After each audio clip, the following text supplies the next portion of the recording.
do ego através da vida após a morte. O homem está cônscio de que ele um dia morrerá. Outros animais, quando aproximam-se da morte, sabem que estão prestes a morrer, mas ainda não é a morte o que o senso animal percebe quando vem a sua partida deste mundo. E mesmo então ele não sabe exatamente o que está vinculado à morte. E frequentemente é apontado que animais aceitam a morte graciosamente, sem medo ou resistência. Isto é um conceito bonito, mas que somente se mantém verdadeiro quando a morte para o animal é inevitável. Quando um animal está doente ou ferido, ele combaterá por sua vida com cada medida de resistência que lhe seja relativa. E essa incapacidade de vibração para viver, se o homem não fosse tão altamente envolvido, poderia também lhe dar o espírito combativo que necessita para se manter vivo. E um fato bem conhecido que muitas pessoas morrem simplesmente porque eles se abandonaram e não se importam mais. E compreensível se uma pessoa é muito doente, com nenhuma chance aparente de recuperação, mas frequentemente este não é o caso. O homem se tornou preguiçoso. Ele tem aprendido a tomar o caminho fácil. Mesmo o suicídio tem se tornado menos repugnante para muitas pessoas do que qualquer número de outras doenças. A religião é totalmente responsável por isso. Morte, em muitas religiões, e solicitada como o grande despertar espiritual, alguém que é preparado pela vida inteira. Este conceito é muito apelativo para quem não tem tido uma vida satisfatória. Mas para aqueles que têm experimentado todas as alegrias que a vida tem a oferecer, há um grande horror vinculado ao morrer. Isto é como deveria ser. E a luxúria pela vida que permite à pessoa vital viver depois da morte inevitável da sua concha de carne. A história mostra que homens que têm dado suas próprias vidas na perseguição de um ideal têm sido deificados por seu martírio. Religiosos e líderes políticos têm sido muito ardilosos em derrubar seus projetos. Por manter o mártir como um exemplo brilhante para seus seguidores, eles eliminam a reação do senso comum que a autodestruição obstinada vai contra toda lógica animal. Para o satanista, o martírio e heroísmo impessoal e para ser associado não com integridade, mas com estupidez. Isto, e óbvio, não se aplica a situações que envolvem a segurança do seu amor, mas para dar sua própria vida para alguma coisa impessoal como uma questão política ou religiosa e o máximo do masoquismo. Vida e a grande indulgência. Morte e a grande abstinência. Para uma pessoa que está satisfeita com sua existência terrena, a vida é como uma festa,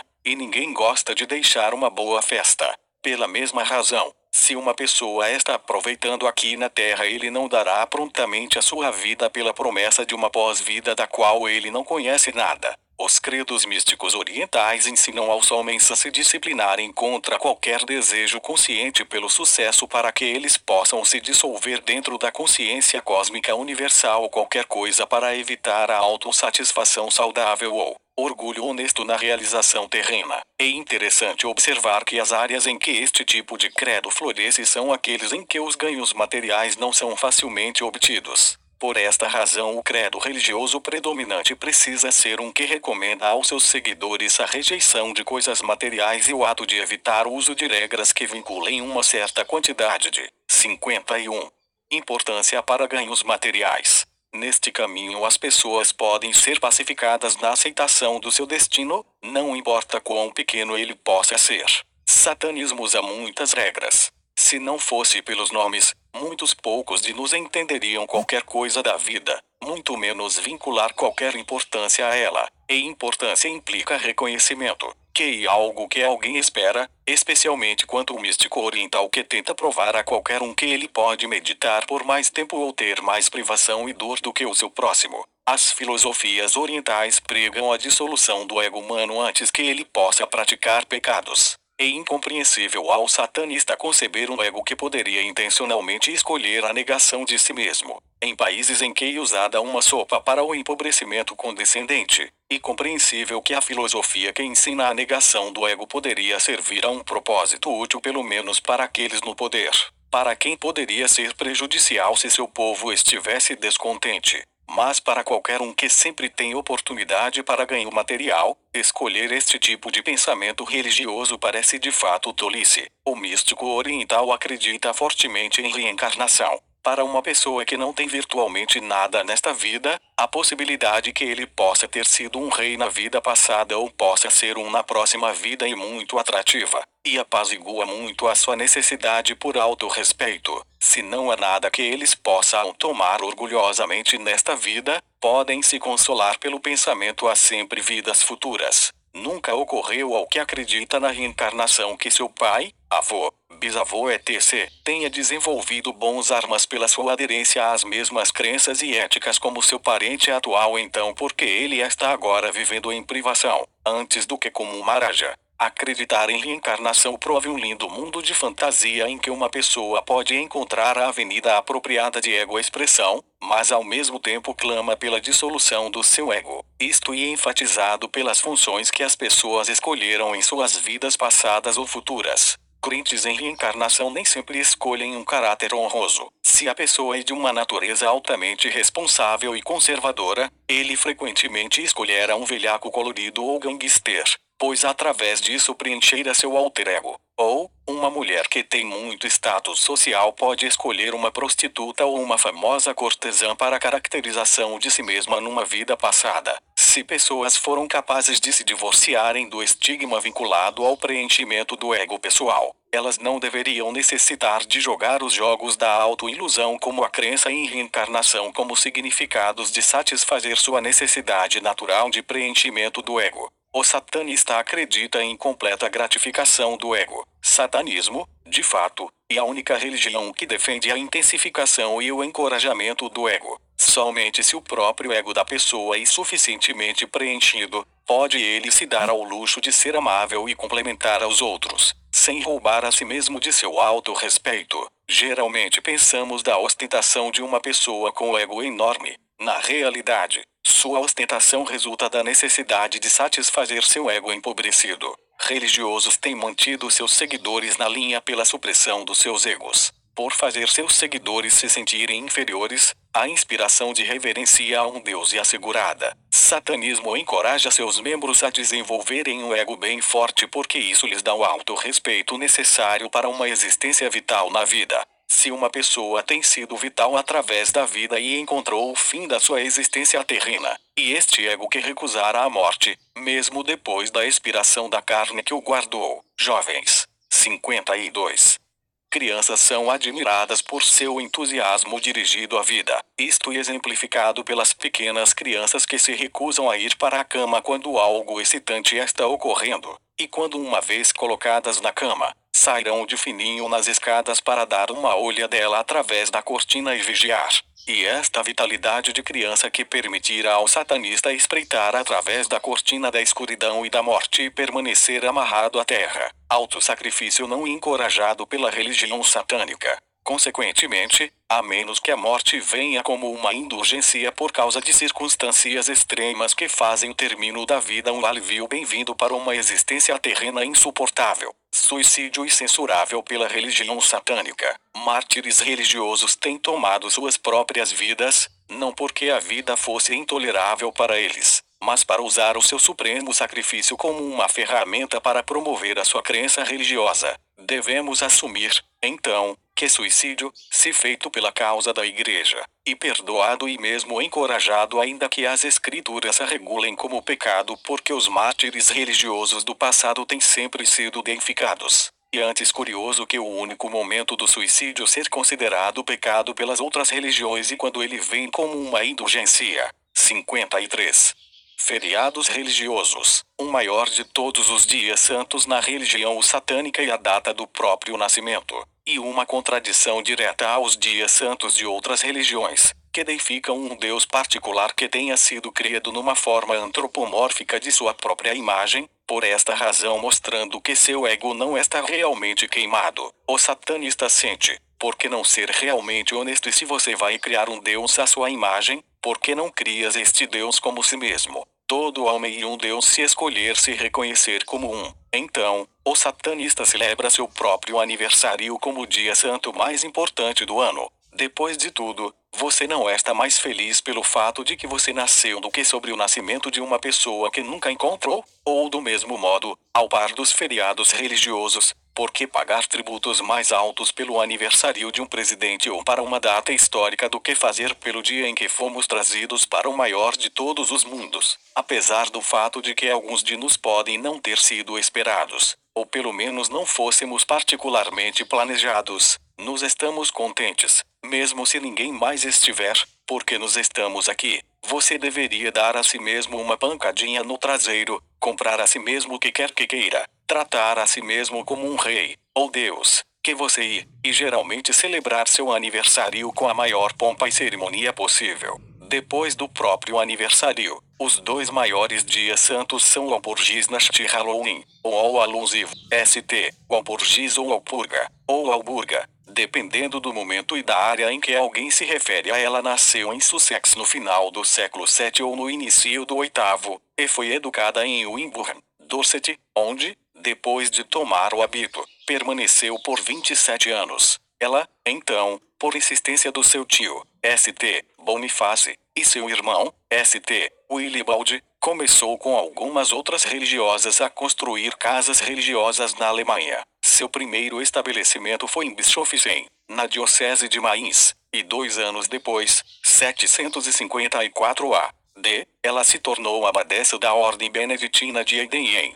dentro dos limites da diocese do seu irmão Willibald em Eichstätt em Bavária, onde outro irmão, Winebald, teve na mesma época sido feito cabeça de um monastério. No falecimento de Winebald em 760 ela o sucedeu em seu lugar, mantendo a superintendência de ambas as casas até a sua morte em 25 de fevereiro de 779. Seus despojos foram transferidos para Eichstätt, onde ela foi enterrada numa gruta de pedra, de onde saiu uma espécie de óleo bituminoso, mais tarde conhecido como óleo de Walpurgis, considerado como tendo eficácia milagrosa contra doenças. A gruta tornou-se um lugar de peregrinação e uma grande igreja foi construída sobre o local. Ela é comemorada em várias épocas, mas principalmente em 1º de maio, seu dia tomando o lugar de um primitivo festival pagão. Surpreendentemente o bastante, todo esse discurso incoerente foi achado necessário para desculpar a continuidade do festival pagão mais importante do ano, o grande clímax do equinócio da primavera.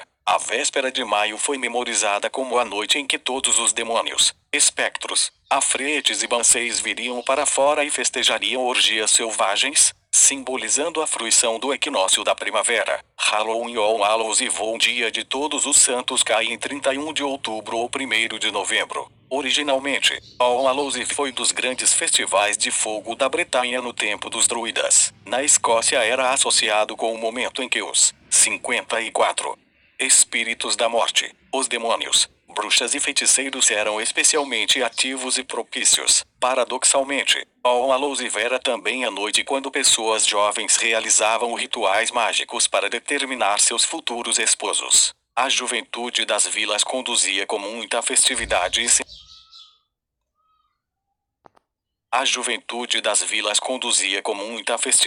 e sensualidade a comemoração, mas as pessoas mais velhas tomavam grande cuidado para salvaguardar seus lares de espíritos demoníacos, bruxas e diabos que tinham excepcional poder nesta noite. Os solstícios e equinócios eram também celebrados como dias santos. Assim eles anunciavam solenemente os primeiros dias das estações. A diferença entre um solstício e um equinócio e uma semântica definindo a relação entre o Sol, Lua e as estrelas. O solstício se aplica ao verão e inverno. O equinócio refere-se ao outono e primavera. O solstício de verão em junho, e o do inverno em dezembro. O equinócio de outono em setembro, e o da primavera em março. Ambos os equinócios e solícitos variam um dia ou 2 de ano para ano, dependendo do ciclo lunar no tempo, mas normalmente caem 21 ou 22 de cada mês. 5 ou 6 semanas antes desses dias as fabulosas festas satânicas são celebradas. 55.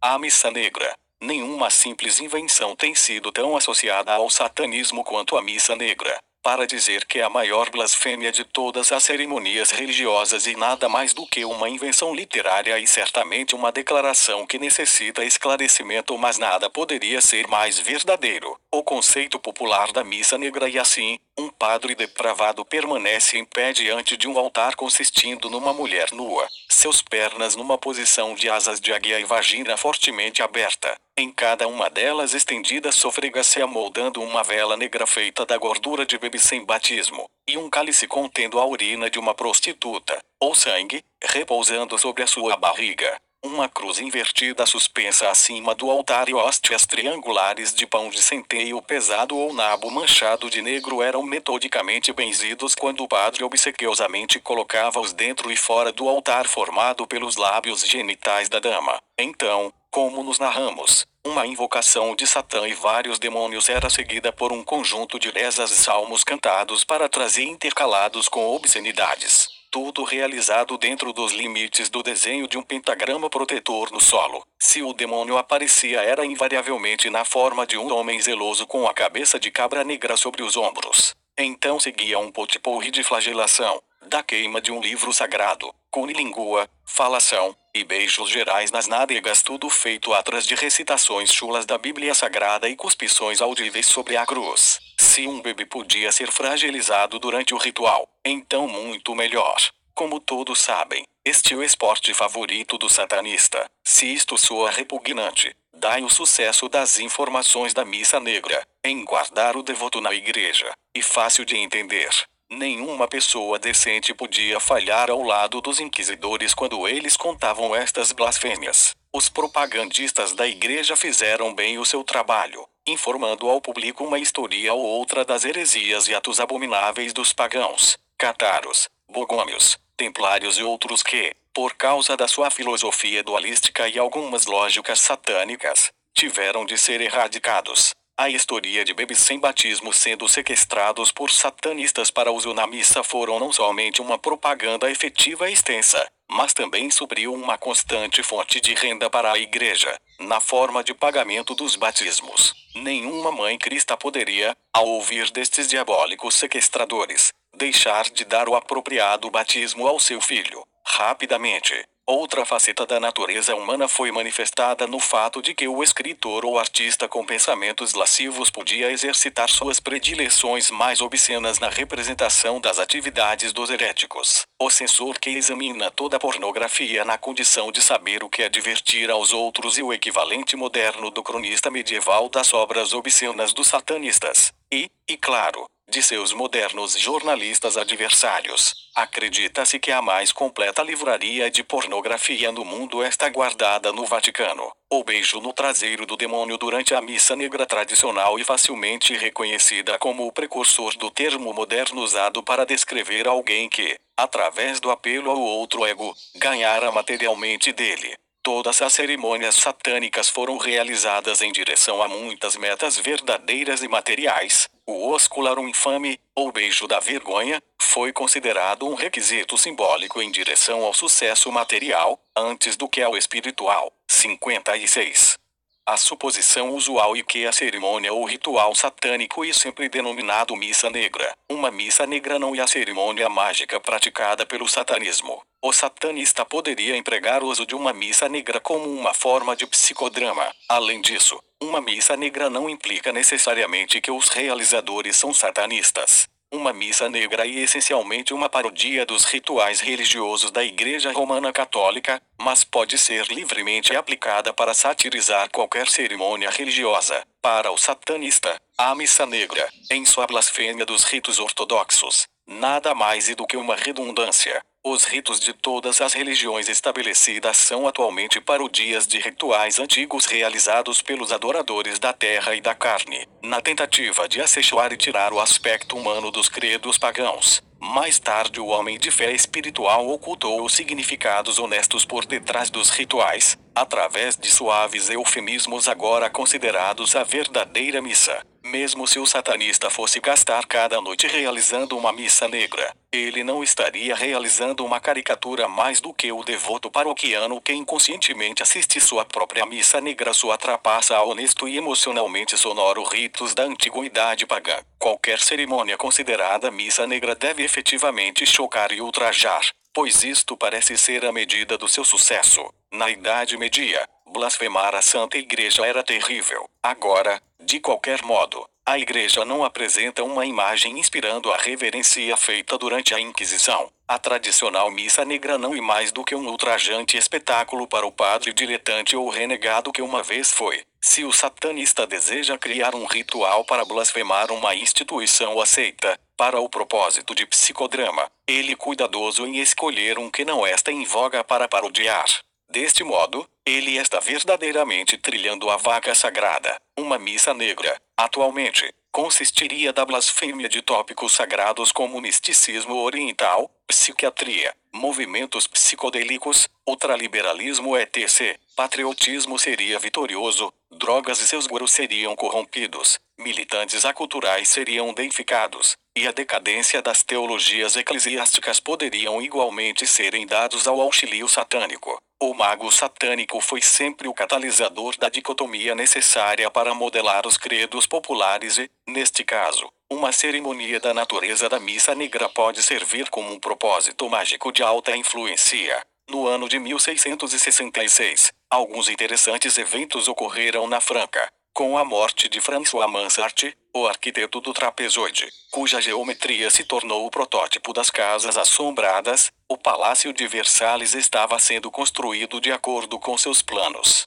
A última das fascinantes sacerdotisas de Satã, Jeanne-Marie Bouvier, Madame Guyon, estava para ser ofuscada pela oportunista astuta e endurecida mulher de negócios conhecida como Catherine de Sais, também conhecida por Lavoisin. Neste lugar estava uma embelezadora do passado que, enquanto driblava entre abortos e fornecimento dos mais eficientes venenos para as damas desejosas de eliminar maridos ou amantes indesejados, encontrou nas relatos luxuriosos das Messes Noir uma proverbial solução. E seguro dizer que 1666 foi o ano da primeira missa negra comercial, na região sul de St. Denis, que chamada agora La Garenne, uma grande casa murada foi comprada por Lavoisin e adaptada com dispensários, celas, laboratórios e uma capela. Tão logo se tornou de rigor para a realeza e diletantes inferiores comparecer e participar de qualquer tipo de ritual mencionado de madrugada na capela. A fraude organizada perpetrada nesta cerimônia se tornou uma marca indelével na história como a verdadeira missa negra.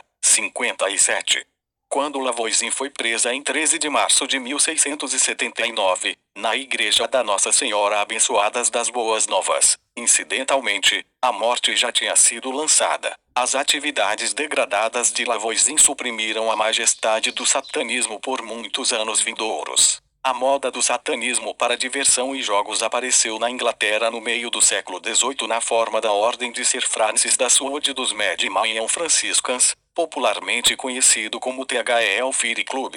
Enquanto eliminou o sangue, chifre e velas de gordura de criança das missas dos séculos anteriores, Sir Francis orientou a condução de rituais repletos de diversão bem suja, e certamente o proveu de um colorido e inofensivo psicodrama para muitos guias espirituais do período. Uma interessante peculiaridade de Sir Francis, que emprestou um vestígio de mistério ao clima do Elfire Club, foi um grupo chamado Dilettante Club, do qual ele foi o fundador.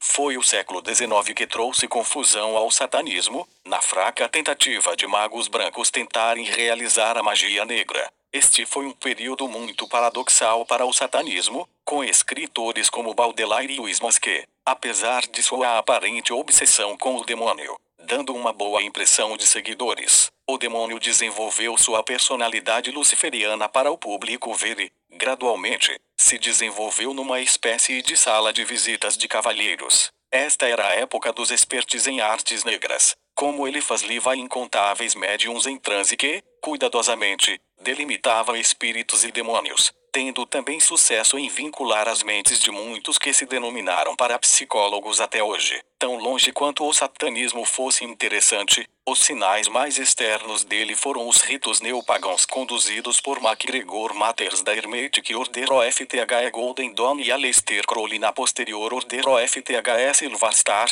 a Argentino Astrum, e Order of Oriental Templars, O.T.O. 3 que paranoicamente condenou qualquer associação com o satanismo, apesar de Crowley se auto-imposto à imagem da revelação da besta, ao par de algumas poesias charmosas e conhecimento superficial de antigos objetos mágicos. Quando não escalava montanhas, Crowley gastava a maior parte do seu tempo como um pousudo por excelência e trabalhava extraordinariamente em atos pecaminosos, como seu contemporâneo, R.E.V. Montague Summers. Crowley obviamente gastou uma grande parte da sua vida com sua língua firmemente enrolada na sua bochecha, mas seus seguidores, hoje, estão de algum modo capazes de ler significados esotéricos dentro de cada palavra. Permanentemente em concorrência com estas sociedades, forma os clubes de sexo usando o satanismo como racional que persiste hoje em dia, para os quais os escritores de jornais populares têm sido gratos. Se parece que a missa negra desenvolvida da invenção literária da igreja, para o comércio depravado da realidade, para um psicodrama de diletantes iconoclastas, para um as no buraco da mídia popular.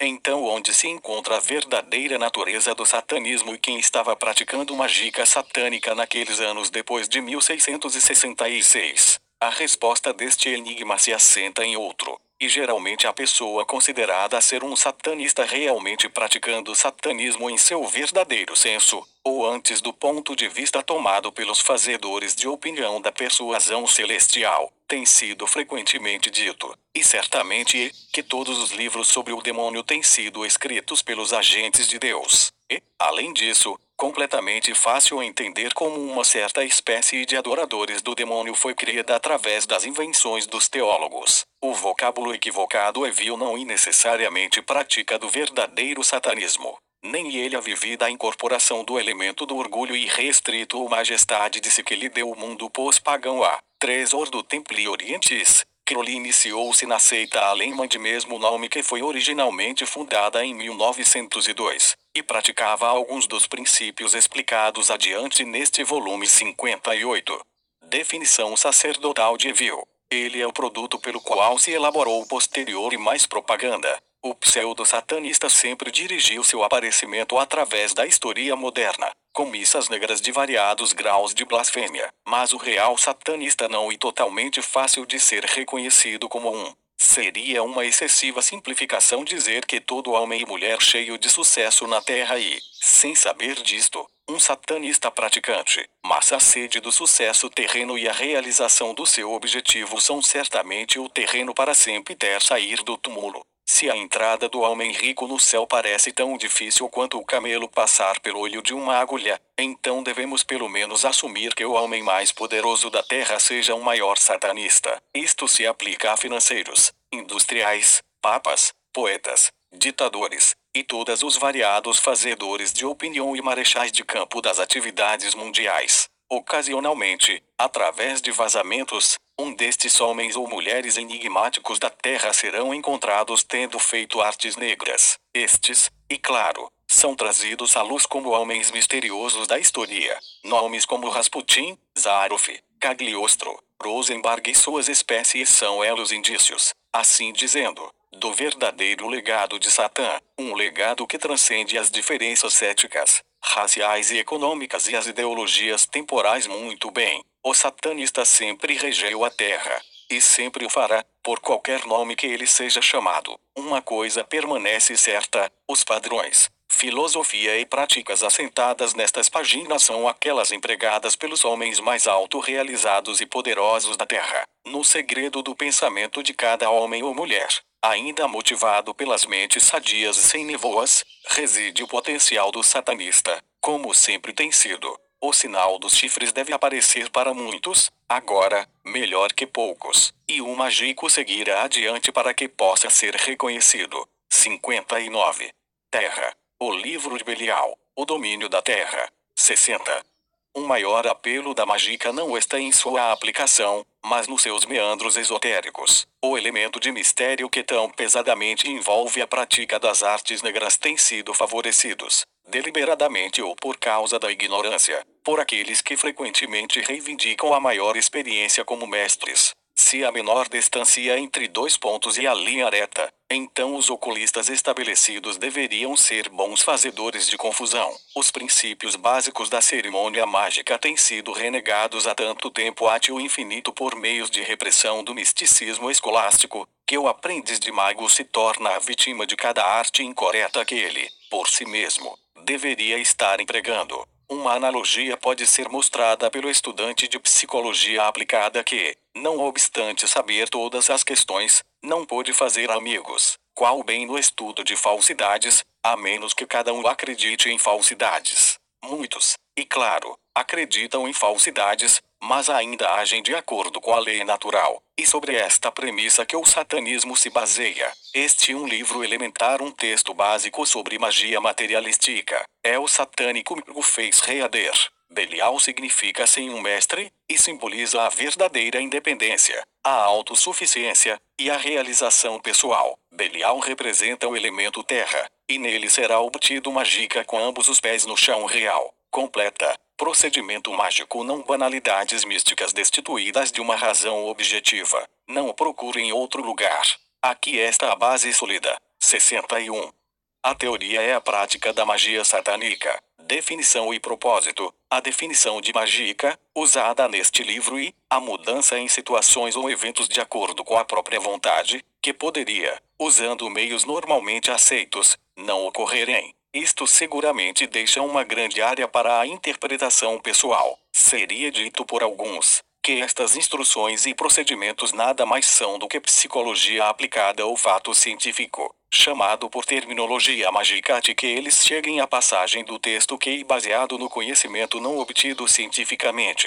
E por esta razão que nenhuma tentativa tem sido feita para limitar a explicação seguir uma nomenclatura regulamentada. Mágica nunca é totalmente explicável cientificamente, mas ciência sempre foi, num momento ou noutro, considerado mágica. Não há nenhuma diferença entre magia branca e negra, exceto na hipocrisia pessoal. Justiça baseada na culpa e autoilusão do mago branco em relação a si mesmo. Na clássica tradição religiosa, a magia branca é realizada para propósitos altruístas, benevolentes e bons, enquanto a magia negra é usada para autoengrandecimento, poder pessoal e propósitos demoníacos. Ninguém na Terra promoveu estudos ocultos, metafísicos, yogis ou outro qualquer conceito divino, sem a gratificação do ego ou poder pessoal como objetivo. Justamente acontece que algumas pessoas preferem usar a sirtes, e outros veludo ou seda, o que é prazeroso para um, e aflitivo para outro, e o mesmo se aplica ao bem e ao mal. Cada praticante de feitiçaria está convencido que ele ou ela está fazendo a coisa certa. Mágica se encaixa em duas categorias: ritual ou cerimonial, e não ritual ou manipulativa. Magia ritual consiste na realização de uma cerimônia formal, tomando lugar, pelo menos em parte, dentro dos limites de uma área colocada à parte para estes propósitos num momento específico. A principal função é isolar por outro lado a adrenalina dissipada e outras energias emocionalmente induzidas, e converti-la numa forca dinâmica transmissível, e puramente um ato emocional, antes que intelectual. Toda e qualquer atividade intelectual deve tomar lugar antes da cerimônia, não durante. Este tipo de mágica é algumas vezes conhecida como a grande mágica. Magia não ritual ou manipulativa, algumas vezes chamada magia inferior, consiste de um ardil ou fraude obtida através de vários artifícios ou situações planejadas, que, quando utilizados, podem criar mudança, de acordo com a própria vontade. Em outros tempos, poderia ser denominado fascinação, glamour ou mal olhado. Muitas vítimas dos julgamentos das bruxas não eram bruxas. Frequentemente as vítimas eram mulheres velhas excêntricas que foram de algum modo senis ou não se conformavam com a sociedade. Outras foram mulheres excepcionalmente atrativas que viraram a cabeça dos homens no poder, e não foram responsáveis pelos seus avanços. As bruxas reais raramente foram executadas, ou mesmo trazidas a julgamento, pois elas foram proficientes na arte do encantamento e podiam enfeitiçar os homens e salvar suas próprias vidas. Muitas das bruxas verdadeiras estavam dormindo com os inquisidores. Esta é a origem da palavra glamour. O significado antigo para glamour era feitiçaria. A qualidade mais importante para a bruxa moderna é a sua habilidade de ser atraente ou utilizar glamour. A palavra 62. Fascinação tem uma origem oculta similar. Fascinação foi o termo aplicado para o olho do demônio. Manter a atenção fixa da pessoa, em outras palavras, fascinar, era sua maldição com o olho do demônio. Por essa razão, se uma mulher tinha a habilidade para fascinar o homem, era considerada como uma bruxa. Aprender a utilizar efetivamente o comando do olhar e efetivamente uma parte integral do treinamento da bruxa ou feiticeiro. Para manipular uma pessoa, você deve primeiro ser capaz de atrair e prender sua atenção. Os 3 métodos pelos quais o comando do olhar pode ser talentoso e a utilização do sexo, sentimento ou admiração, ou qualquer combinação deles. Uma bruxa deve, honestamente, decidir em qual categoria ela mais naturalmente se encaixa. A primeira categoria, a do sexo, e evidente. Se uma mulher é atrativa ou sexualmente encantadora, deveria fazer tudo no seu poder para tornar a si mesma o mais sedutora possível. Desse modo, usando o sexo como a sua ferramenta mais poderosa. Uma vez que ela obteve a atenção do homem, pelo uso do seu apelo sexual, e livre para manipulá-lo conforme o seu desejo. A segunda categoria e o sentimento. Normalmente mulheres idosas se encaixam nesta categoria. Poderia incluir a moca insignificante que tipifica a bruxa, que pode viver numa pequena cabana e ser considerada pelas pessoas como sendo bastante excêntrica. Crianças são normalmente encantadas pela fantasia que este tipo de bruxa provê. Adultos jovens procuram-nos por seus conselhos considerados sábios. Através da sua inocência, crianças podem reconhecer seu poder mágico. Por se adaptar à imagem da doce, pequena e velha senhora próxima à porta, ela pode utilizar a arte do engodo para cumprir os seus objetivos. A terceira categoria e o tema maravilhoso. Esta categoria se aplicaria à mulher que é estranha ou apavorante em sua aparência. Por fazer sua estranha aparência trabalhar para ela, pode manipular as pessoas simplesmente porque elas são temerosas das consequências de não fazerem o que ela pede. Muitas mulheres se encaixam em mais do que uma destas categorias. Por exemplo, a jovem moca que tem uma aparência de inexperiência e inocência, mas ao mesmo tempo muito sexy, combina sexo e sentimento. Ou a fêmea fatal que combina o apelo sexual com sinistra aparência pétrea, usa sexo e maravilha. Depois de avaliar suas qualidades, cada bruxa deve decidir em que categorias ou combinações de categorias ela se encaixa, e então utilizá-las da forma apropriada. Para ser um feiticeiro de sucesso, o homem deve similarmente se encaixar na categoria apropriada. O homem elegante ou sexualmente apelativo poderia, naturalmente, se encaixar na primeira categoria sexo. A segunda, ou categoria sentimental, se aplicaria ao homem mais velho, que tem, talvez, uma aparência de elfo ou mago da floresta, ou doce avo, frequentemente um velho sujo.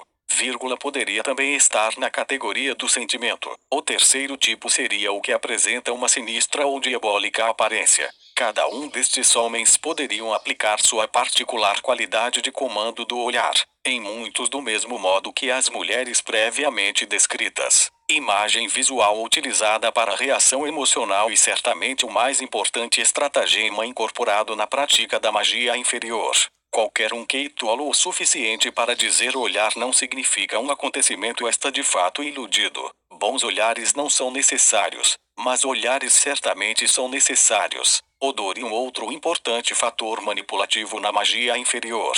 Lembre-se que os animais temem e desconfiam de qualquer coisa que não sintam o cheiro. E mesmo quando possamos, como animais humanos, condenar muitos julgamentos baseados neste senso consciente, ainda estamos motivados pelo nosso senso de cheiro tão seguramente quanto os outros animais. Se você é um homem e deseja encantar uma mulher, permita que as secreções naturais do seu corpo penetrem imediatamente a atmosfera em 63. Volta de você e trabalhe num contraste animalístico com o vestuário da polidez social que você usa sobre o seu corpo. Se você, como uma mulher, deseja enfeitiçar um homem, não tema que você possa ofender simplesmente porque os óleos e fragrâncias da sua carne não tenham sido limpos, ou que o lugar entre as suas coxas não esteja seco e árido. Estes odores naturais são os estimulantes sexuais que a natureza, em sua mágica sabedoria, tem fornecido. Os estimulantes do sentimento são aqueles odores que atrairão memórias agradáveis e nostalgia. O encantamento de um homem, através do seu estômago, e primeiro estabelecido pelo cheiro do cozimento. Um tipo de sentimento de bruxa encontrará nisto um dos charmes mais úteis de todos. Não é tão jocoso viver sobre a técnica do homem que desejou fascinar uma jovem dama que tenha sido expulsa de casa pelo seu jubilo infantil, que aconteceu ser uma vila de pesca, conhecendo os caminhos da mágica inferior. ele cuidadosamente guardará alguns peixes nos bolsos da calça, e colherá as recompensas que o grande afeto pode frequentemente trazer. 64.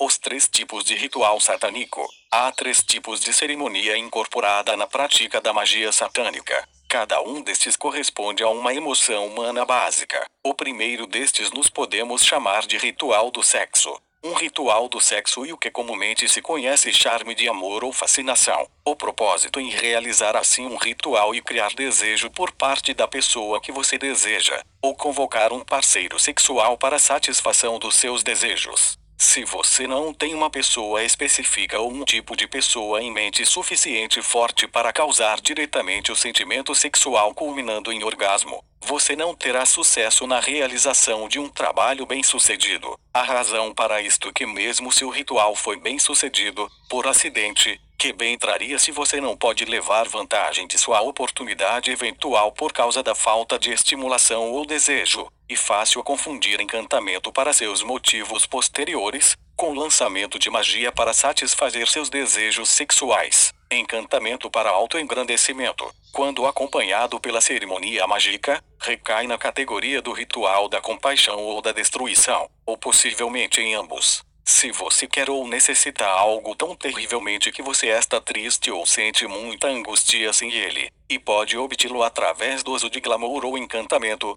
sem causar dor a outra parte, então isto deveria incorporar um ritual de compaixão para incrementar o seu poder. Se você deseja encantar ou apanhar uma merecida vítima para seus próprios propósitos, você deveria empregar um ritual de destruição. Estas fórmulas são para ser bem seguidas, pois aplicar o tipo errado de ritual em direção a um resultado desejado pode trazer problemas de natureza complicada. Um bom exemplo disto é a garota que se encontra aborrecida por um pretendente inexorável. Se ela tem feito pouco para encorajá-lo, então deveria reconhecê-lo pelo vampiro psíquico que e deixá-lo jogar seu papel masoquista. Se, contudo, ela tem encantado ele frivolamente, dando-lhe qualquer encorajamento e então se encontra com um companheiro objeto de desejo sexual, muito para seu temor, ela não tem ninguém para responsabilizar, a não ser si mesma. Assim, exercícios são somente auxiliadores do ego, nutridos de uma doutrina de negação do ego que faz estes pequenos encantamentos necessários. A satanista tem suficiente vigor de ego para usar encantamentos para sua própria gratificação sexual, ou para obter poder ou sucesso de uma específica natureza. O segundo tipo de ritual é da natureza compassível, o ritual da compaixão, ou sentimento, e realizado com o propósito de ajudar aos outros, ou a si mesmo. Saúde, felicidade doméstica, atividades empresariais, sucesso material e perícia acadêmica são algumas das situações envolvidas pelo ritual da compaixão. Poderia ser dito que este tipo de cerimônia poderia recair no reino da caridade genuína, tendo em mente que caridade começa em casa. A terceira forca de motivação é a da destruição. Esta é uma cerimônia usada pela raiva, aborrecimento, desprezo, desdém, ou somente ódio manifesto, e conhecido como feitiço, maldição ou agente destruidor.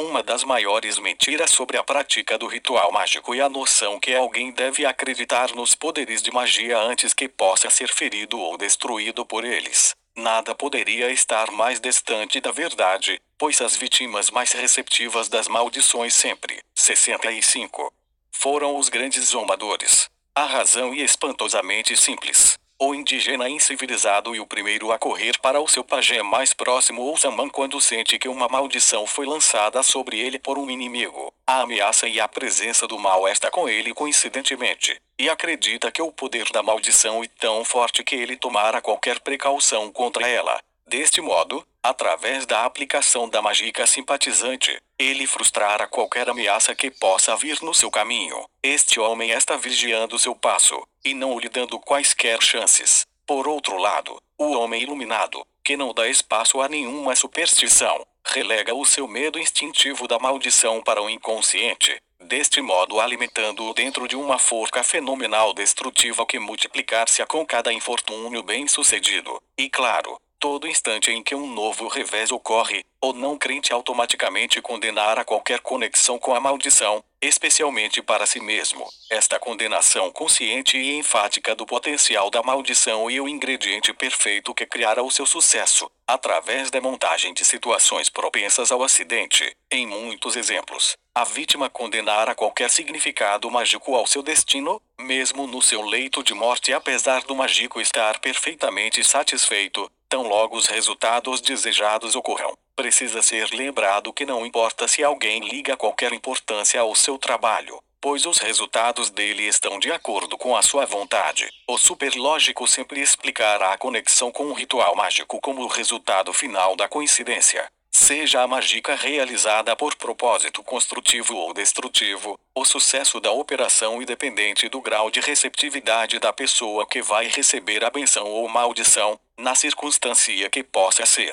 No caso de um ritual de sexo ou compaixão, ajuda se o recipiente tem fé ou acredita em mágica, mas a vítima de uma praga ou maldição e muito mais propenso à destruição se ele não acredita nisto. Tão logo o homem descubra o significado do medo, ele necessitará dos caminhos e meios para se defender contra seus medos. Ninguém conhece tudo, e desde que haja prodígios, haverá sempre uma apreensão do desconhecido, onde haverá potencialmente forcas perigosas. E este medo natural do desconhecido é a primeira causa para a fascinação em direção ao desconhecido, que impele o homem de lógica em direção a várias explicações. Obviamente, o homem de ciência é motivado à descoberta pelo seu real senso de maravilha. E ainda mais, como dito que este homem que se denomina lógico e frequentemente o último a reconhecer a essência do ritual mágico. Se a fé e o fervor religiosos podem fazer aparecer chagas hemorrágicas pelo corpo em aproximação pelas chagas supostamente infligidas Cristo, e denominado estigma, estas chagas aparecem como resultado da compaixão dirigida para extremo emocionalmente violento. Por quê, então, deveria haver qualquer dúvida sobre os extremos destrutivos de medo e terror? Os assim chamados demônios têm o poder de destruir a carne por meio da laceração, teoricamente, assim como uma mão cheia de pregos, bastante enferrujada, pode criar o êxtase do gotejamento do sangue numa pessoa convencida que está crucificada sobre a cruz do Calvário. Por esta razão, nunca tente convencer o cético que você deseja rogar uma praga. Permita-o zombar.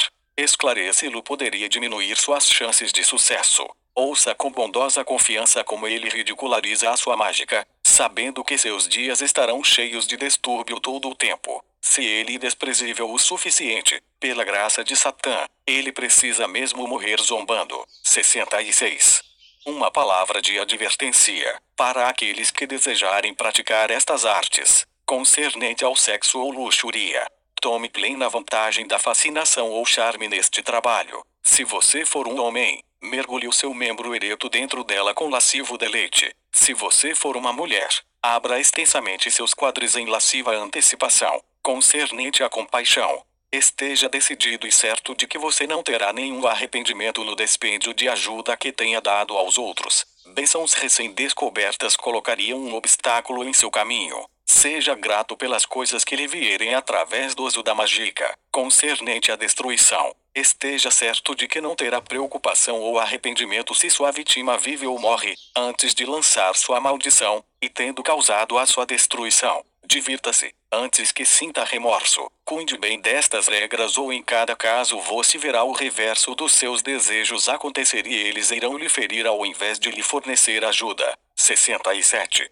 A camada do ritual ou da descompressão intelectual. Uma cerimônia mágica pode ser realizada por si mesmo ou num grupo, mas as vantagens de cada um deveriam ser aclaradas. Um grupo é certamente muito mais de reforço de fé, e uma instilação de poder, do que uma cerimônia privada. O agrupamento de pessoas que estão dedicadas a uma filosofia comum está ligado a assegurar a renovação da confiança no poder da mágica, a pompa da religião e o que a tem sustentado. Quando a religião consistentemente se torna uma situação solitária, ela atinge o reino da autonegação que corre concomitante com o comportamento antissocial. E por esta razão o que o satanista deveria tentar procurar outros com quem se engajar nestas cerimonias. No caso de um ritual de maldição ou destruição, algumas vezes ajuda um mágico se seus desejos são intensificados por outros membros do grupo. Não há nada neste tipo de cerimônia que poderia causar embaraço por parte daqueles que conduzem um ritual deste tipo, desde que raiva e simbólica destruição da vítima pretendida são os principais ingredientes. Por outro lado,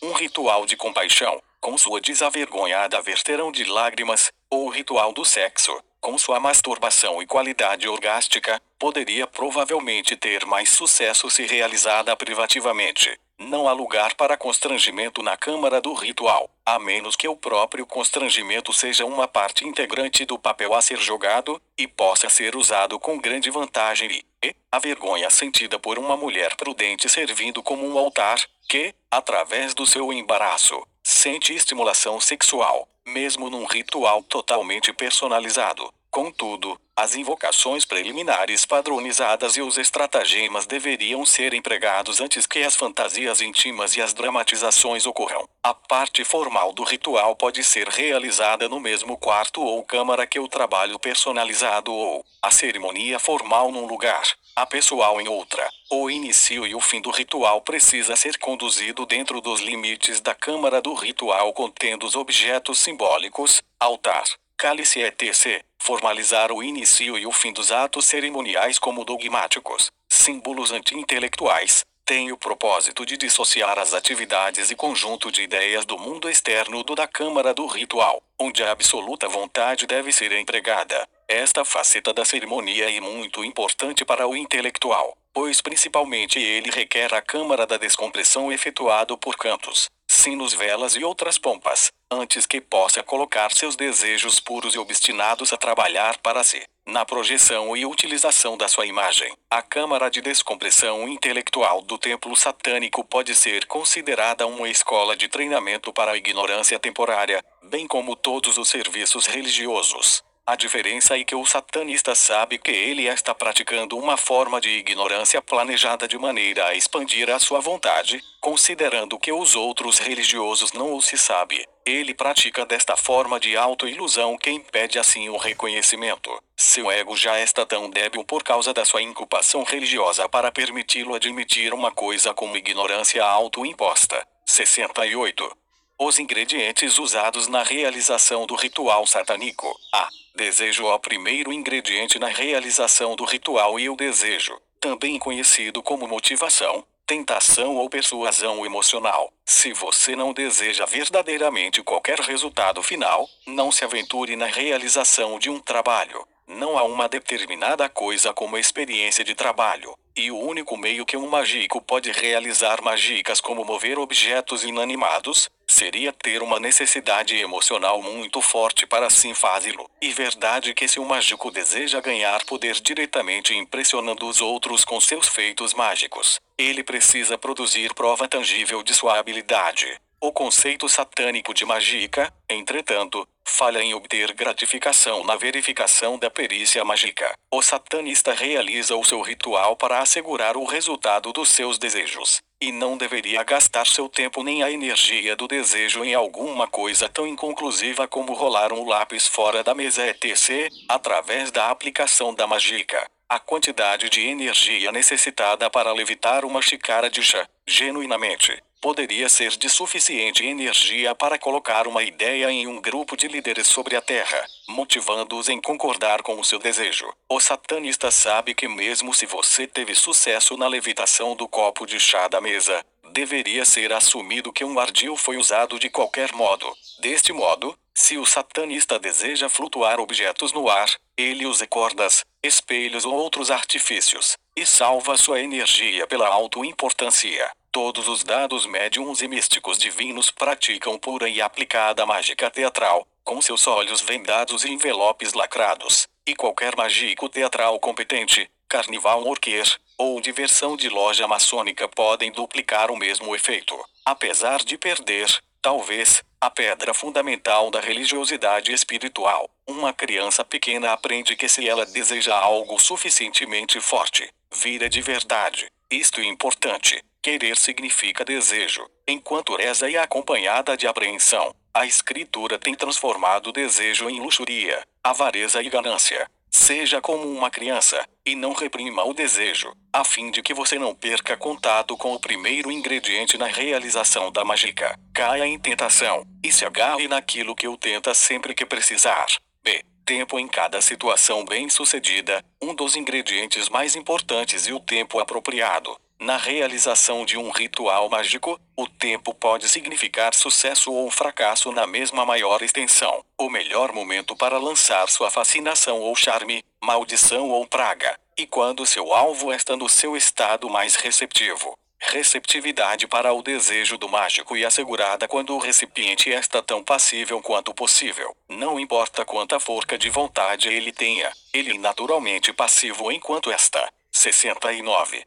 Adormecido. Portanto, o melhor momento para lançar sua energia mágica em direção ao seu alvo e quando ele ou ela dorme. Há certos períodos do ciclo do sono que são melhores do que outros para a suscetibilidade de influências externas. Quando uma pessoa está normalmente fatigada de seus afazeres diários, ela terá sono de pedra até que a sua mente e corpo estejam descansados. O período de sono profundo usualmente se configura entre 4 e 6 horas. Depois disto, o período de sonho ocorre em 2 ou 3 horas ou até acordar. E durante o período de sonho que a mente está mais receptiva à influência externa ou inconsciente. Vamos assumir que o mágico deseja lançar um fascínio numa pessoa que se recolhe normalmente às 23 horas e acorda às 7 horas. O momento mais adequado para realizar o ritual deveria ser por volta das 5 horas, ou 2 horas antes do recipiente acordar. E para ser enfatizado que o mágico precisa estar no seu ápice de eficiência, pois ele representa a forca de emissão quando realiza o ritual. Tradicionalmente falando, bruxas e feiticeiros são pessoas da noite, e assim entendíveis. Que melhor horário para realizá-lo, para lançar pensamentos em direção de adormecido sem suspeita, se as pessoas fossem cônscias dos pensamentos injetados em sua mente enquanto dormem. O estado de sonho e o berço de muito do futuro. Grandes pensamentos são claros ao acordar e a mente os retém. De forma consciente, pode produzir muito. Mas quem é guiado por pensamentos desconhecidos é levado a situações que mais tarde serão interpretadas como destino, vontade de Deus ou acidente. Há outros momentos no dia de cada pessoa que as torna receptivas ao desejo do feiticeiro. Aqueles momentos de devaneio diário ou de estado enfadonho, ou quando o momento se torna cansativo, são períodos férteis de sugestionabilidade. Se uma mulher é o alvo do seu fascínio, não se esqueça da importância do ciclo menstrual. Se o homem não estivesse tão insensibilizado pelo seu desenvolvimento evolutivo sufocante, ele saberia, como os animais sabem, quando uma fêmea estivesse mais inclinada sexualmente. O nariz do homem, ainda que não manchado por ópios baratos, não está normalmente equipado para determinar cada indicação de cheiro erótico. Mesmo se ele fosse tão prendado com estes poderes olfativos, o objeto de sua busca mais provavelmente lançar-lo-ia fora do seu cheiro, através do uso de doses maciças de perfume para cobrir e reprimir o eflúvio ofensivo, ou eliminar a detecção completamente, pela ação adstringente de desodorantes poderosos. Apesar destes fatores desencorajadores, o homem é ainda motivado a desejar ou ser desejado, conforme possa ser o caso, pelo seu reconhecimento inconsciente da química do corpo da mulher. Isto é dotado na forma do sentido da sugestão, que é olfativo na sua natureza, para retroceder, no que poderia equivaler a um retorno aos animais, pareceria ser o melhor exercício para a aplicação consciente destes poderes, mas para o melindroso teria o sabor de licantropia. Há, entretanto, um caminho mais fácil, e que simplificadamente acertar as datas e frequência do ciclo menstrual da mulher que é o seu alvo, imediatamente antes e depois desse período que a media das mulheres é mais acessível sexualmente. Deste modo, o mágico encontrará o período de sono durante esses momentos mais efetivo para instilar pensamentos ou motivações de natureza sexual. Bruxas e feiticeiras têm muito mais quantidade de tempo para lançar seu fascínio em direção ao homem de sua escolha, pela razão de que o homem é mais consistente em seus avanços sexuais do que a mulher, embora haja muita mulher com igual ou ainda maior luxúria. O momento diário não é tão importante. Qualquer homem que não esteja exaurido de sua energia sexual e um pato sentado para a feiticeira hábil. A época do ano que segue o equinócio de inverno e a mais fértil de vigor. 70. sexual no homem, e eles se comportaram de acordo. Mas a feiticeira, por outro lado, precisa trabalhar sua mágica mais forte, para evitar que seus olhos se percam. Poderia o medroso perguntar não a defesa contra esta bruxaria. Isto pode ser respondido assim sim. A proteção. Você nunca deve dormir, ter devaneios de dia, nunca estar sem um pensamento vital, e nunca ter uma mente aberta. Então você estará protegido das forcas da magia. C. Imagem o adolescente que tem grande cuidado em esculpir, numa árvore, um coração contendo as iniciais dele e do seu amor. O menino que se senta desenhando sua concepção de um reluzente automóvel. A garota magra que balança uma boneca arranhada e rota em seus braços e pensa nela como seu pequeno bebê. Estas bruxas e feiticeiros capazes, estes mágicos naturais, estão empregando o ingrediente mágico conhecido como imagem. E o sucesso de qualquer ritual depende disto. Crianças, não sabendo nem se preocupando se possuem habilidades artísticas ou outros talentos criativos, perseguem suas metas através do uso da imagem de sua própria criação, ao passo que os adultos civilizados são muito mais críticos de seus próprios esforços criativos. Isto e porque um mágico primitivo pôde usar um boneco de barro ou um desenho bruto para ter uma vantagem de sucesso em sua cerimônia mágica. Para ele, a imagem é tão correta quanto necessita ser.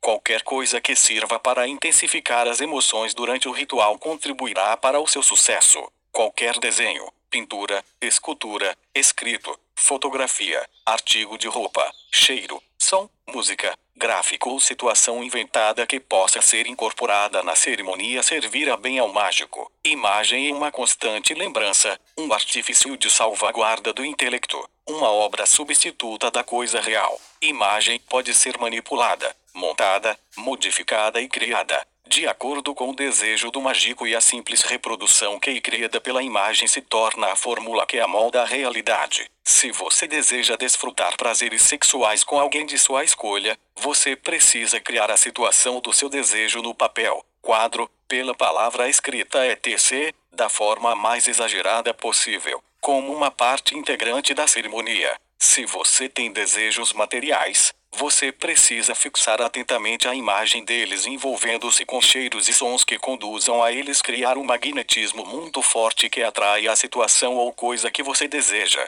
Para assegurar a destruição de um inimigo, você deve destruí-lo por procuração. Eles devem levar tiros, serem apunhalados, adoentados, queimados, esmagados, afogados ou despedaçados da maneira o mais vivida possível. E fácil notar porque as religiões do caminho da mão direita censuram a criação de imagens esculpidas. A imagem usada pelo feiticeiro e um mecanismo de trabalho para a realidade material, que é totalmente oposta à espiritualidade esotérica. Um cavalheiro grego de persuasão mágica uma vez procurava uma mulher que satisfizesse seu desejo total, e estava tão obcecado com o objeto dos seus sonhos, que se encarregou de construir uma escultura maravilhosa. Com seu trabalho terminado, ele se sentiu tão convincentemente e irrevocavelmente em amor com a mulher que tinha crido que ela não estava na pedra tão distante, mas na carne mortal e viva e quente. E então o mago, Pigmalial, recebeu o maior dos benefícios mágicos, e a linda Galatea era sua. 71. D. Direção. Um dos ingredientes mais negligenciados no trabalho mágico e a acumulação e subsequente direção da energia rumo a um resultado efetivo. De modo geral, muitos aspirantes a bruxa ou feiticeiro realizarão um ritual, e então se encarregarão com tremenda ansiedade de esperar o primeiro sinal de um trabalho bem-sucedido. Para todos os intentos e propósitos, eles deveriam se ajoelhar e rezar, pois sua real ansiedade em esperar pelos resultados desejados apenas nulifica qualquer chance real de sucesso.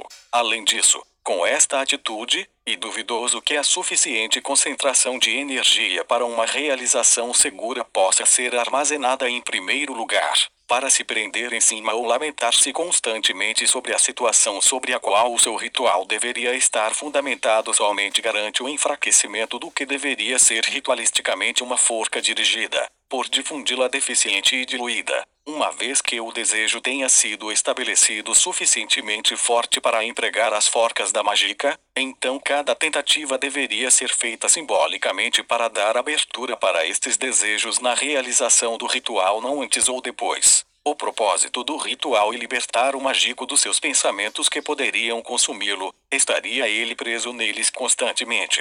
Contemplação, devaneio e constantes maquinações queimam a energia emocional que estaria reunida junto a uma forca usável dinamicamente. Nem se mencione o fato que a produtividade normal e exaurida por uma determinada ansiedade consumidora. A bruxa que lança seu charme entre longas esperas pelo telefone, antecipando a chamada do seu desejoso amor. O feiticeiro necessitado que invoca a benção de Satã, e então espera com alfinete dedal controlar o sucesso.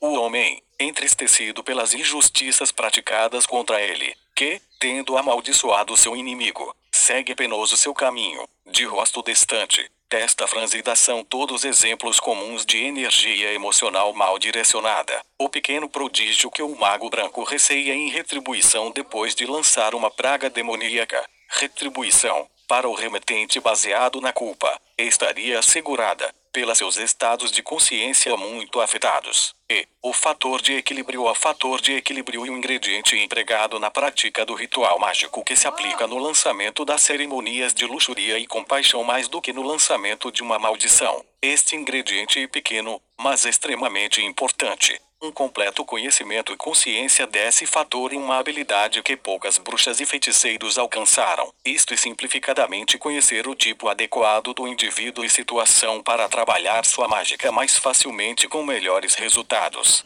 Conhecer as próprias limitações de alguém antes uma singular qualidade de introspeção, poderia parecer, para a pessoa que deveria ser capaz de realizar o impossível, mas sob muitas condições pode fazer a diferença entre o sucesso e o fracasso.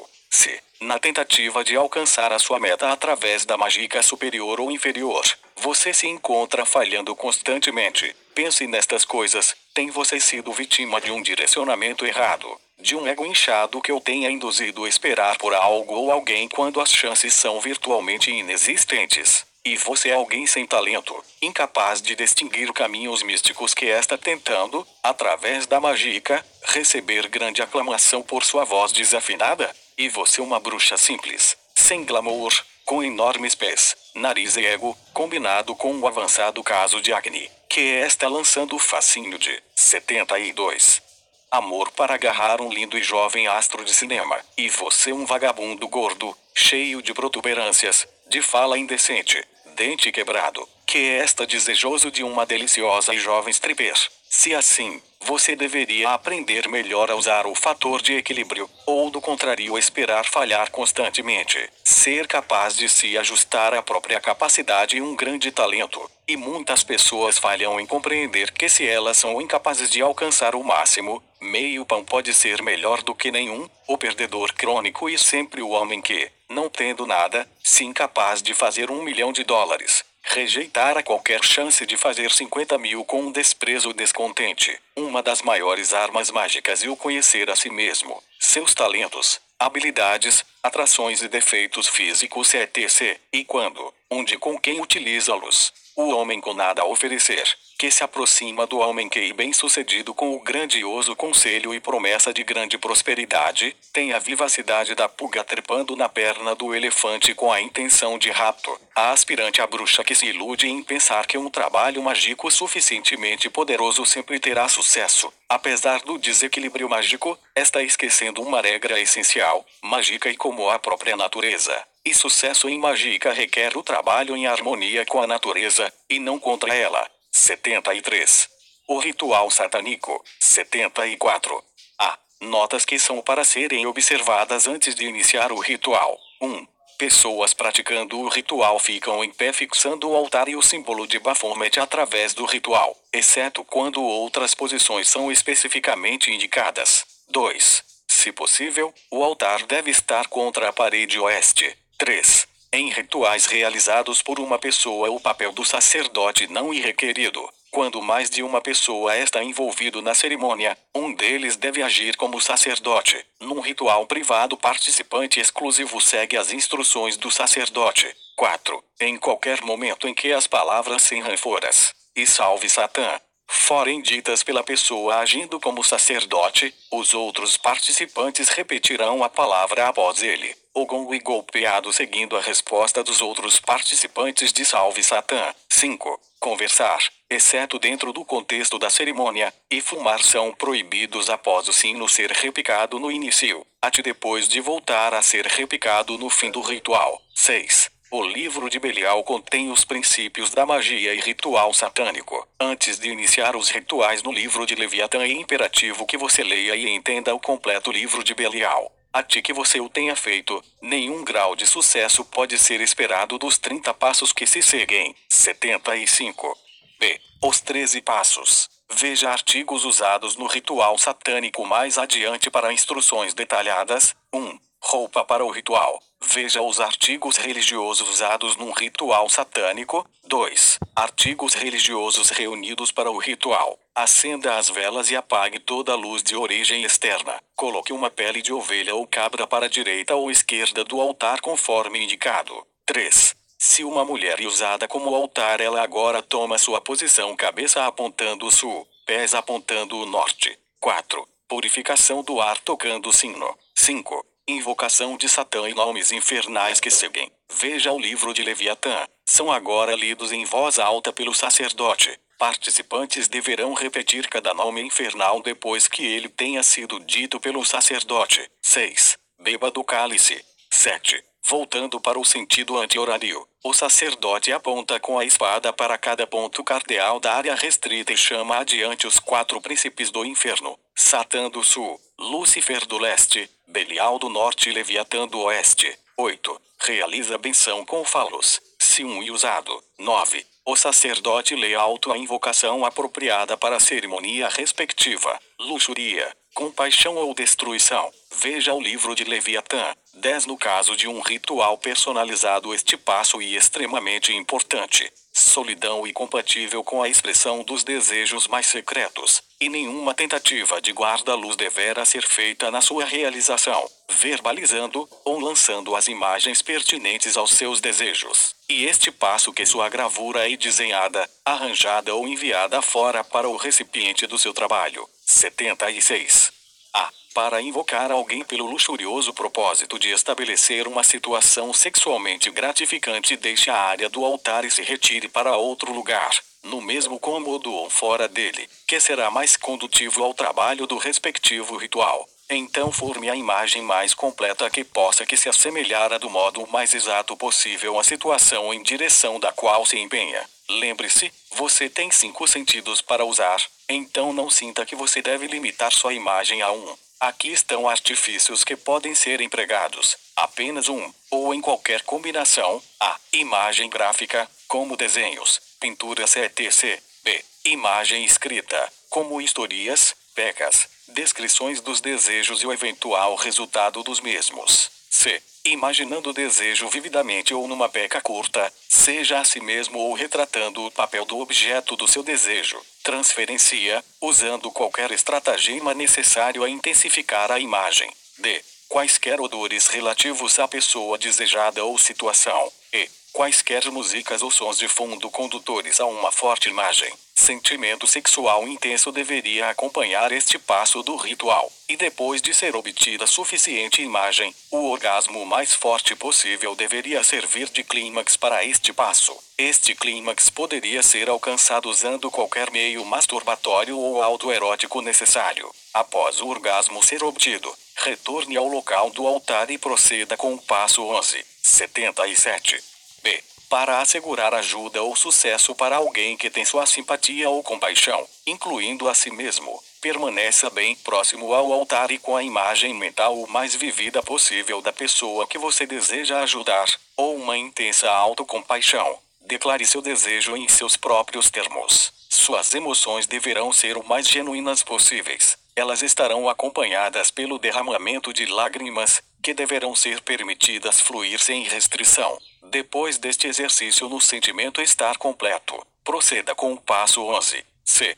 Para causar a destruição de um inimigo, permaneça na área do altar a menos que a imagem seja mais facilmente obtida em outro lugar, tal como na vizinhança da vítima. Produzindo a imagem da vítima, proceda a infligir a destruição sobre a efígie da maneira da sua escolha. Isto pode ser feito dos seguintes modos: afixando com alfinetes ou pregos no boneco representando sua vítima. O boneco pode ser de pano, cera, madeira, matéria vegetal etc. B. A criação de imagem gráfica descrevendo o método de destruição da sua vítima. Desenhos, pinturas etc. C. A criação de uma descrição literária vivida do final definitivo da sua vítima. D. Um detalhado soliloquio dirigido à vítima pretendida, descrevendo seus tormentos e aniquilações. E. Mutilação, injúria, inflição de dor ou doença por procuração usando quaisquer outros meios ou estratagemas desejados. Intenso, calculado ódio e desdém deveriam acompanhar este passo da cerimônia, e nenhuma tentativa seria feita para parar esse passo antes que a energia gasta resultasse no estado de relativa exaustão da parte do mágico. Quando acontecer o esgotamento, proceda com o passo 11. 78.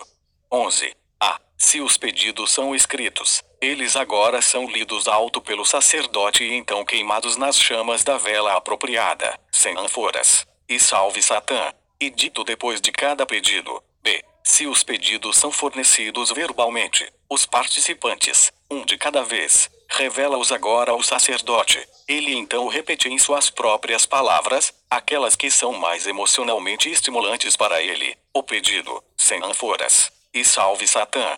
E dito após cada pedido.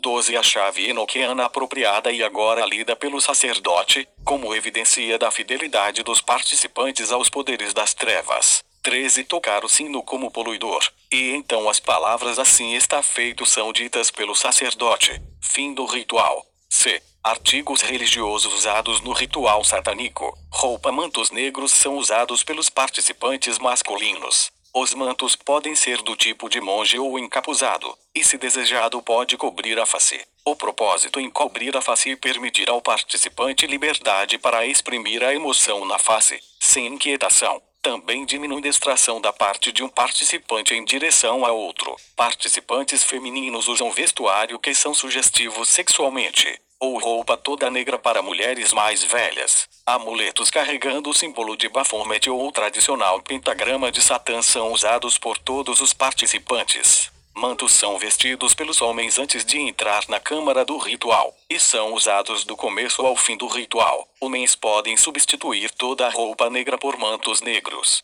Negro e escolhido para vestuário na câmara do ritual porque é o símbolo dos poderes das trevas. Roupas de apelo sexual e usado pela mulher com o propósito de estimular as emoções dos participantes masculinos, e desse modo intensificando a expansão de adrenalina e energia bioelétrica que assegurara o trabalho mais poderoso. Altar.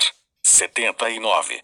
Os altares do homem primitivo eram vivificados com carne e sangue, e os instintos naturais do homem prediletos formam os fundamentos em que suas religiões foram baseadas. Religiões posteriores, em tornar as inclinações naturais do homem doentias, perverteram seu altar vivente em pedaços de pedra e protuberâncias de metal. Satanismo e a religião da carne, antes do que do espírito. Deste modo, um altar de carne usado nas cerimônias satânicas. O propósito de um altar é servir como um ponto focal em direção da qual toda a atenção é focalizada durante a cerimônia. Uma mulher nua é usada como altar nos rituais satânicos porque mulher é o receptor passivo natural, e representa a Mãe Terra. Em alguns rituais a nudez para a mulher servindo de altar pode ser impraticável. Assim ela pode estar vestida ou parcialmente coberta. Se uma mulher está realizando o ritual sozinha, nenhuma mulher precisa ser usada como altar. Se nenhuma mulher é usada como altar, o plano elevado usado para ela se deitar pode ser usado para conter outros objetos usados para o ritual. Para o ritual de um grande grupo, o altar trapezoidal com cerca de 3 ou 4 pés de altura e 5,12 a 6 de comprimento pode ser especialmente construído para a mulher se deitar sobre ele. Se isto é impraticável, ou em cerimônias privadas, qualquer plano elevado pode ser usado. Se uma mulher é usada como altar, os outros objetos podem ser colocados sobre a mesa dentro de fácil alcance para o sacerdote. Símbolo de Baphomet. O símbolo de Baphomet foi usado pelos cavaleiros templários para representar Satã. Através das épocas este símbolo foi chamado por muitos nomes diferentes. Entre eles estão Th. F. Mendes, THE Goat OF Tousand Young, THE Black Goat, THE Judas Goat, e talvez mais apropriadamente, bode expiatório. Baphomet representa os poderes das trevas combinados com a fertilidade procriadora da cabra, em sua forma pura o pentagrama e mostrado circundando a figura de um homem nos 5 pontos da estrela, 3 pontos em cima e 2 pontos embaixo, simbolizando a natureza espiritual do homem. No satanismo o pentagrama também é usado, mas desde que o satanismo representa os instintos carnais do homem, o oposto da sua natureza espiritual, o pentagrama é invertido para acomodar perfeitamente a cabeça da cabra a seus chifres, representando dualidade, impelidos para a frente em desafio. Os outros 3 pontos invertidos, ou a trindade negada, as figuras hebraicas em torno do círculo do símbolo, no exterior, que suporta os ensinamentos mágicos da Cabala, esclarece perfeitamente Leviatã, a serpente do abismo das águas, identificado com Satã. Estas figuras correspondem aos 5 pontos da estrela invertida, o símbolo de Baphomet colocado na parede acima do altar. Velas. 80. As velas usadas no ritual satânico representam a luz de Lúcifer, o transportador de luz, iluminação, a chama vivente, desejo devorador, e as chamas do inferno. Somente velas negra e branca são para ser usadas no ritual satânico. Nunca use mais do que uma vela branca, mas tantas velas negras quanto exigidas para iluminar a câmara do ritual podem ser usadas. Pelo menos uma vela negra e colocada à esquerda do altar, representando os poderes das trevas e o caminho da mão esquerda. Outras velas negras são colocadas onde necessite iluminação. Uma vela branca e colocada à direita do altar, representando a hipocrisia dos magos da luz branca e os seguidores do caminho da mão direita. Nenhuma outra fonte de luz pode ser usada. Velas negras são usadas para poder e sucesso pelos participantes do ritual, e são usadas para consumir os pergaminhos em que as bênçãos pedidas pelos participantes do ritual são escritas. A vela branca é usada para a destruição dos inimigos. Pergaminhos sobre os quais as maldições são escritas são queimadas pela chama da vela branca. Sino ao efeito de fragmentação do sino e usado para marcar o início e o fim do ritual. O sacerdote toca o sino 9 vezes, rodando em sentido anti-horário e dirigindo as badaladas para os 4 pontos cardeais do recinto. Isto é feito uma vez no início do ritual para limpar e purificar o ar de todos os ruídos externos, e uma vez mais no final como indicação de finalidade poluidora. A qualidade do tom do sino usado deverá ser alta e penetrante, preferivelmente abaixo e tinido. Cálice. No ritual satânico o cálice ou taça representa o cálice do êxtase. Idealmente, o cálice deveria ser feito de prata, mas se um cálice de prata não pode ser obtido, um feito de outro metal, vidro ou louca pode ser usado qualquer coisa menos ouro. Ouro sempre esteve associado com religiões divinas e o poder celeste. O cálice é para ser bebido primeiro pelo sacerdote, depois por um assistente. Em rituais privados a pessoa realizando o ritual bebe o cálice todo. Elixir. 81.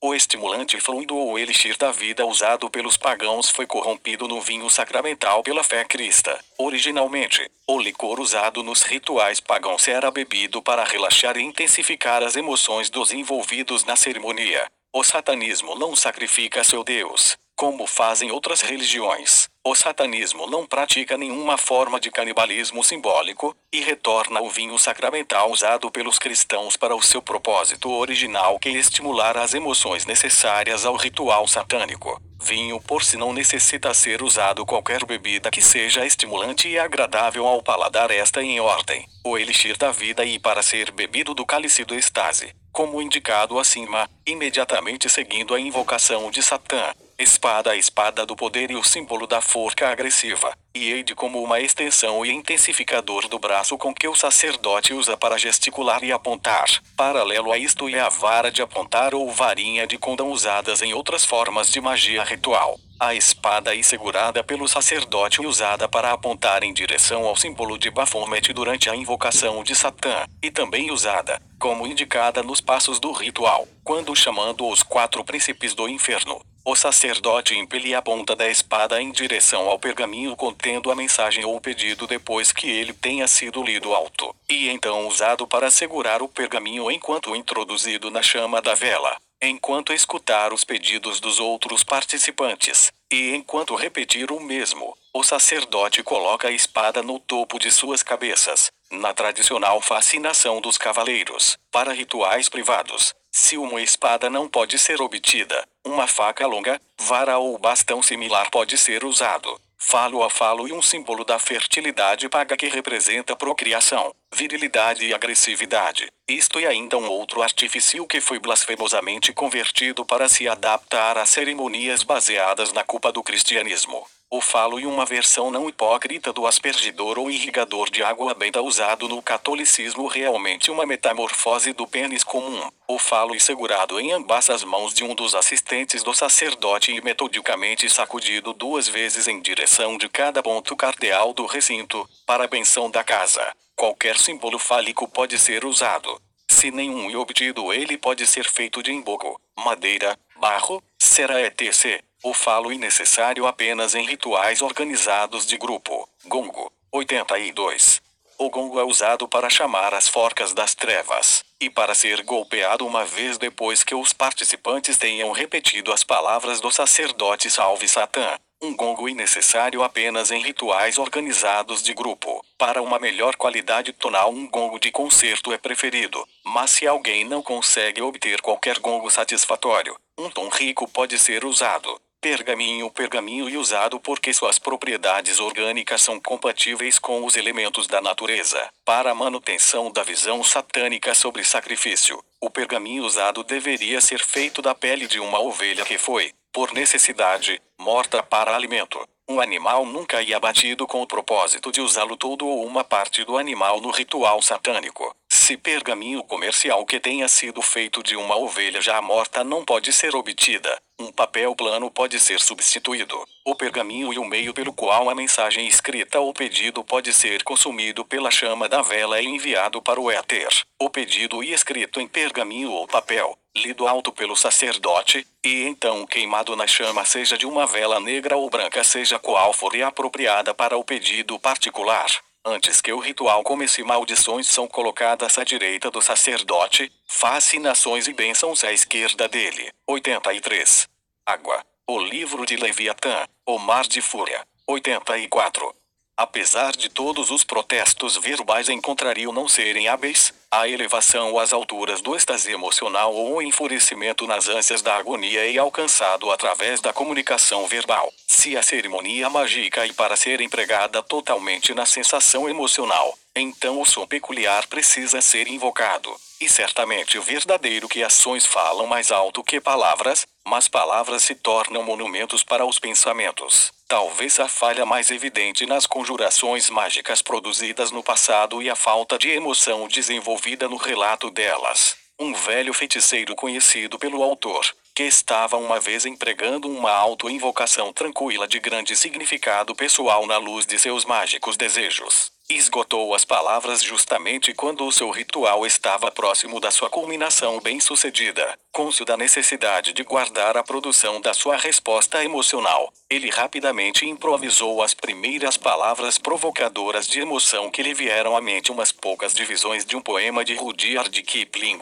Deste modo, com este final transbordante de repleta adrenalina, estava capaz de finalizar um trabalho efetivo. As invocações que seguem são designadas para servir como proclamações de certeza, não de lamuriosas apreensões. Por esta razão elas são destituídas de superficialidade de oferendas ou caridades vazias. Leviatã, o grande dragão do abismo das águas, ruge em direção da ressaca das ondas, e estas invocações são os seus tribunais. 85.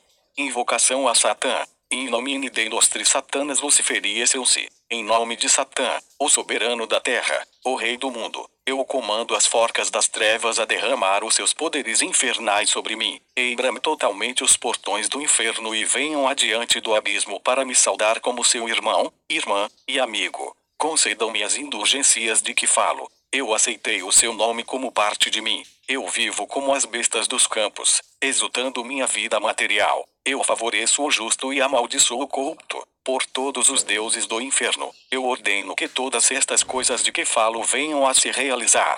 Venham adiante e respondam seus nomes pela manifestação dos meus desejos. Escutem os nomes. 86.